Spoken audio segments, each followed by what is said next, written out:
Okay, well, it's time to get started with our class on teaching and learning with digital technology. I like this class because it's always wonderful to have all of you in here. Many of you are teachers who are working in the field, and I love to get feedback about this class and how it's maybe helping you to think about how you teach in a little different way, or maybe change what you do a little bit in the class.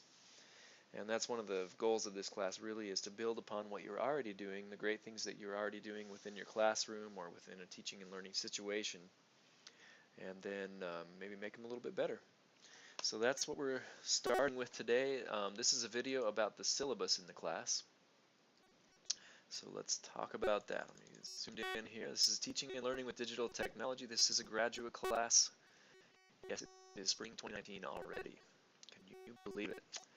And this course addresses the instructional uses of current technologies and includes a review of current research focusing on the impact of technology on teaching and learning, and the integration of technology in teaching and learning environments.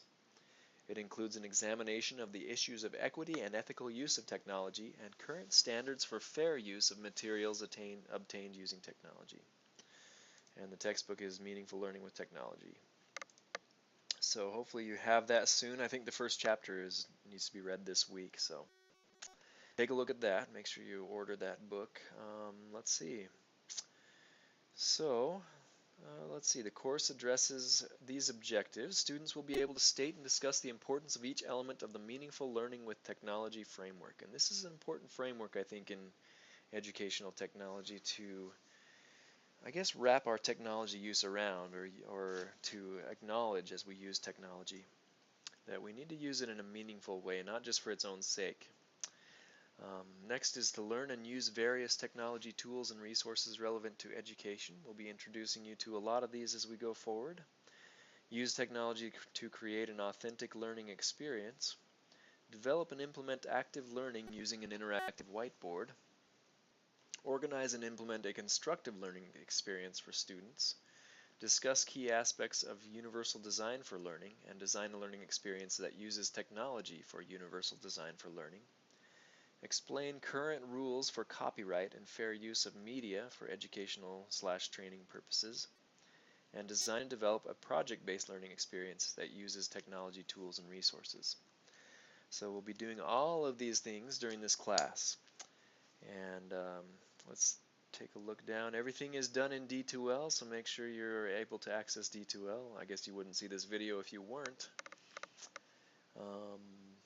And there are different things in the syllabus that you can read on your own time. Let's see, evaluation and assignments. So these are the assignments you will have. Online discussions will make up 30% of the grade. The meaningful learning assignment is 10% of the grade. That's where you'll define, explain, and give an example of each element of the meaningful learning framework. That's the next assignment really coming up. Authentic learning project, you're going to create a project-based plan for a student project that requires students to use technology in an authentic learning experience. For the active interactive whiteboard project, you're going to enhance an existing lesson with 3 new interactive whiteboard activities. The constructive makerspace assignment, you're going to develop an information sheet for, organize, and hold a STEM makerspace event at your school or organization. A universal design for learning plan, you're going to select an existing lesson plan, update this to include specific extra elements, and provide multiple means of engagement, representation, action, and expression. Intentional tech talk and integration recipe. And again, this is something that those of you who have taken classes from me before, you know you'll have a tech talk to do. You're going to find a tool or resource and create a presentation about it. But also in this case, you're going to create an integration recipe. And remember, a recipe is something that helps somebody to cook some food, right? So an integration recipe, though, by the way, the food recipe gives you all the ingredients, it gives you steps to take, and more information about the food perhaps. So that's the idea with this recipe for your technology, is that it's going to give you the steps to take, maybe to get it set up, or you're going to give the steps to take to get set up in the technology or to use the technology, and maybe some ideas for how to use it, and pictures and that type of thing. And then finally, the cooperative video audio communication project, where you'll create a video or recorded presentation and a project-based learning plan in which your students must communicate using technology. So these work out even if you don't have maybe a current lesson plan or you don't have a classroom right now. There's ways to adapt these, so just keep me in mind if one of these doesn't seem to fit with what your experience is. Some of you aren't in the classroom, and that's perfectly fine. We can adapt this to your situation, make it work. All right, yeah, for discussions, make sure you look early in the week on what the discussion activity is, because sometimes it's not just an answer to a question or a response to another student's response, but it might be more than that. In fact, in this class, we'll have some exploration that you need to do with some technologies, so you have to make sure to give yourself time for that. And then grading, so late work on your grading. You'll submit your assignments in D2L. But if they are late, they'll get a penalty of 15% off during the first 2 weeks or 25% off during the third week. But beyond that third week, assignments will not be accepted late. So if it's more than 3 weeks late, it won't be accepted anymore for any credit, and you'll get a 0.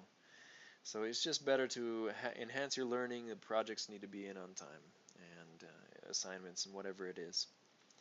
But if you do hand things in on time, as with many of my classes that you may have been in before, if you have, you can resubmit things if you want to. So that means basically if you hand something in on time and you don't get the grade that you'd hope to get, you can take my feedback, revise the assignments, resubmit it within 1 week of receiving my feedback, and I will grade it again.